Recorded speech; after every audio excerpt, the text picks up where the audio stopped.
Hello दोस्तों, आदाब, अस्सलाम वालेकुम।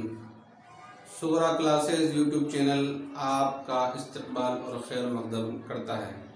सुगरा क्लासेस यूट्यूब चैनल आपकी जो मंजिल है उस तक पहुंचाने में आपका साथी और हमनवा है। आज की इस क्लास में हम 10वीं क्लास की किताब जान पहचान का 10वां सबक पढ़ेंगे, जिसका नाम है भीमराव अंबेडकर। भीमराव अंबेडकर ये एक बड़ी शख्सियत है जिसके वो आज हम पढ़ेंगे। डॉक्टर भीमराव अंबेडकर का असल नाम भीमराव सकपाल था। वो 14 अप्रैल 1891 को मध्य प्रदेश के कस्बा महू में पैदा हुए। उनका ताल्लुक महाराष्ट्र के महार ख़ानदान से था। इस ज़माने में छूत छात की वबा आम थी। डॉक्टर अंबेडकर को बचपन ही से इस किस्म के भेदभाव और नाइंसाफ़ी का सामना करना पड़ा। एक दफ़ा वो स्कूल जा रहे थे कि बहुत ज़ोर से बारिश शुरू हो गई। वो एक मकान की दीवार के सहारे खड़े होना चाहते थे। मकान की मालिका ने उन्हें डांटा और वहाँ से चले जाने पर मजबूर कर दिया। वो नहीं चाहती थी कि छोटी ज़ात का कोई फर्द उसके मकान की दीवार के पास खड़ा रहे। डॉक्टर अंबेडकर अपने उस्तादों का बेहद एहतराम करते थे। सितारा के एक स्कूल में अंबेडकर नामी एक उस्ताद थे जो ज़ात पात की तफरीक को नहीं मानते थे। वो सबके साथ बराबरी का सलूक करते थे। वो भीमराव को बहुत चाहते थे। उस्ताद और शागिर्द का ये रिश्ता ऐसा मजबूत हुआ कि आगे चलकर वो भीमराव सकपाल से भीमराव अंबेडकर बन गए। जी, यहाँ से बता रहे हैं कि भीमराव अंबेडकर एक बड़ी शख्सियत है। इनका जन्म 14 अप्रैल 1891 को मध्य प्रदेश के महू कस्बे के अंदर हुआ और ये महाराष्ट्र के महार ख़ानदान से इनका ताल्लुक़ है। ये छोटी जाति होने के कारण इनको बहुत सी तकलीफ़ों का सामना करना पड़ा। छूत छात जैसी वबाओं की वजह से इनको बहुत सी परेशानियां उठानी पड़ी। एक मर्तबा का वाक़या बयान करते हैं कि वो स्कूल जा रहे थे। स्कूल जाते वक्त ज़ोरदार बारिश हो गई, जिसकी वजह से उन्होंने एक मकान की दीवार के सहारे खड़ा होना चाहा। जैसे ही इरादा किया कि उस मकान की मालिका ने उनको वहाँ डांटा डपटा और वहाँ से जाने पर मजबूर कर दिया। इसी वजह से ये इस चीज़ के बहुत ज़्यादा खिलाफ थे कि किसी भी इंसान के साथ भेदभाव या छूत छात का मामला नहीं होना चाहिए। और आगे बता रहे हैं कि उन्होंने सितारा के स्कूल में पढ़ा। वहाँ एक अंबेडकर नामी उस्ताद थे, तो उन दोनों के दरमियान अच्छा लगाव और मोहब्बत हो गई और उनकी भी यही सोच थी कि छूत छात और भेदभाव ख़त्म होना चाहिए और वो सबके साथ बराबरी का मामला करते थे।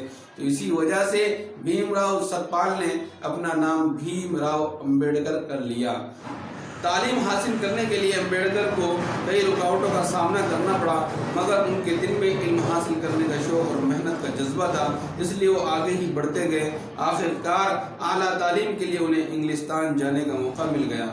इंग्लिस्तान से वापसी के बाद डॉक्टर अंबेडकर ने मुल्क से छूत छात और ज़ात पात की तफरीक मिटाने के लिए कोशिशें शुरू कर दी।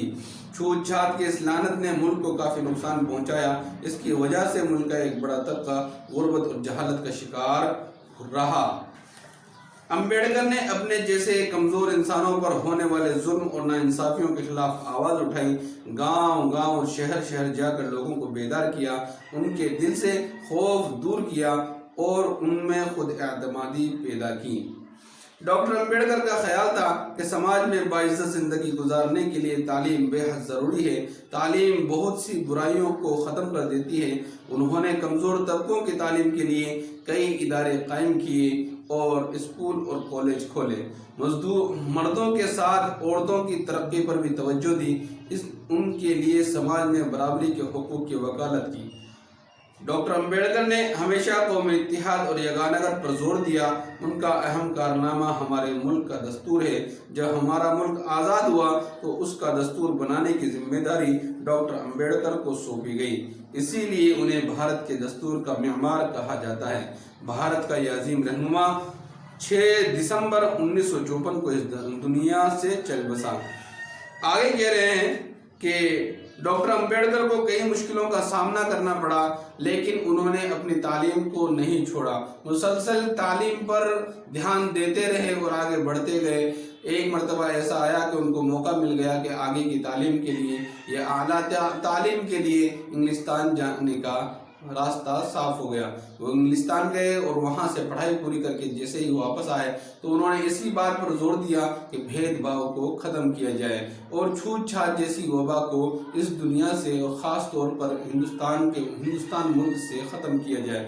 اسی وجہ سے وہ گاؤں گاؤں شہر شہر جا کر لوگوں کو بتلاتے اور ان کو ابھار دے کہ آپ تعلیم حاصل کرو، تعلیم حاصل کرو گے تو آپ کو کچھ سمجھ آئے گی، اور سمجھ آئے گی تو آپ اپنا حق کے لیے لڑو گے۔ تو اسی طرح وہ لوگوں کو بیدار کرتے، اور انہوں نے ڈاکٹر امبیڈکر نے لوگوں کو خوف دور کیا اور ان کو اوپر بڑھانے کے لیے کئی اسکول اور کالج اور کئی ادارے قائم کیے اور انہوں نے مردوں کے ساتھ ساتھ عورتوں کے لیے بھی کئی ادارے قائم کیے اور ان کی ترقی کے لیے بھی کئی راستے کھولے اور سماج سے برائی کو ختم کرنے کی طرف خاص طور پر توجہ دی۔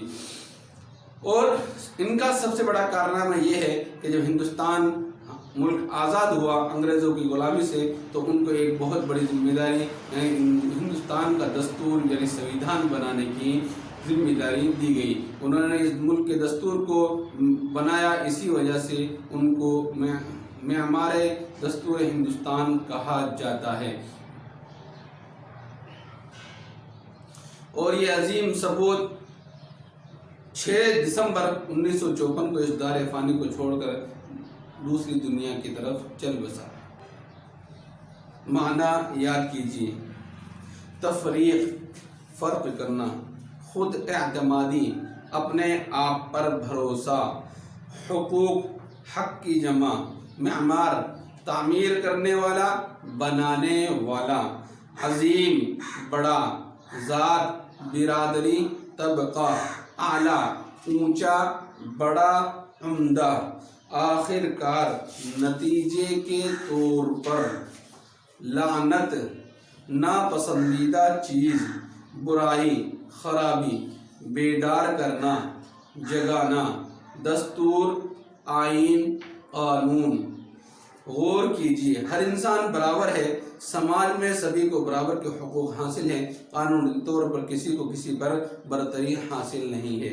ہمارے ملک ہندوستان میں دستور سب کے لیے برابر ہے اور سب کو یکساں حقوق حاصل ہے۔ یہاں کسی کو کسی پر فوقیت نہیں، نہ کالے کو گورے پر، نہ پڑھے لکھے کو ان پڑھ پر، سب کا حقوق برابر ہے۔ یہاں کسی کے ساتھ کوئی تفریق کا معاملہ نہیں ہوتا۔ سوال نمبر 1، ڈاکٹر امبیڈکر کا پورا نام کیا تھا اور ان کا تعلق کس خاندان سے تھا؟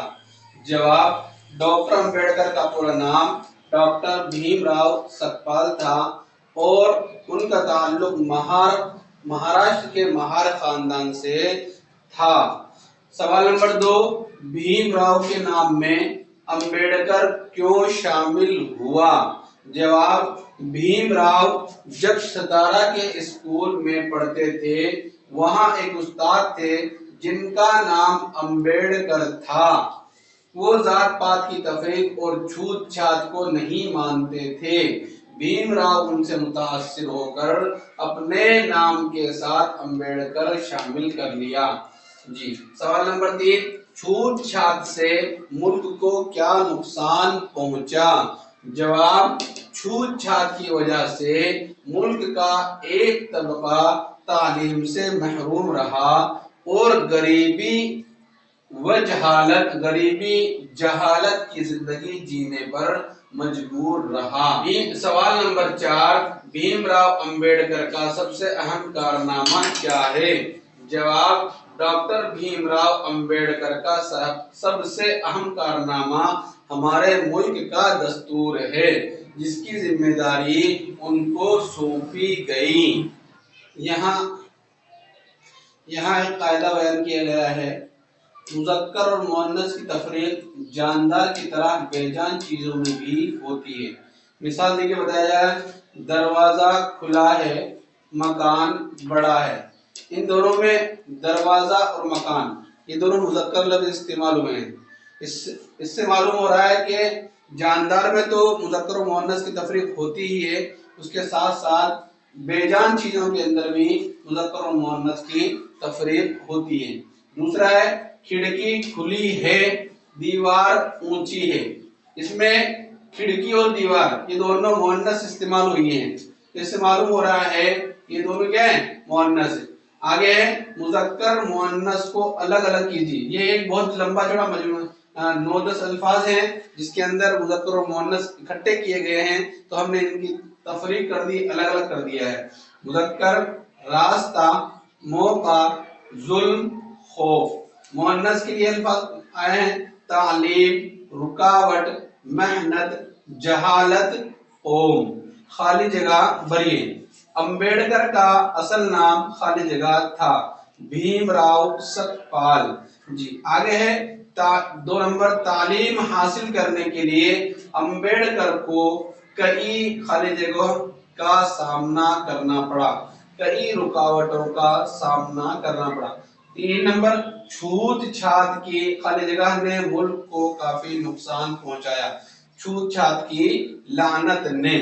नंबर 4 समाज में बाइज्जत जिंदगी गुजारने के लिए खाली जगह बेहद जरूरी है, तालीम बेहद जरूरी है जी। अगला अमली काम है। अमली काम के अंदर हमको बताया गया है कि जो डॉक्टर अंबेडकर है उनकी मुख्तसर सवाने हयात लिखी, तो हम उसके अंदर उनकी पैदाइश, वफात और उनकी कहाँ कहाँ तालीम हासिल की, उनकी पैदाइश कहाँ पर हुई है, ये चीजें आराम से लिख सकते हैं सबक को देखते हुए।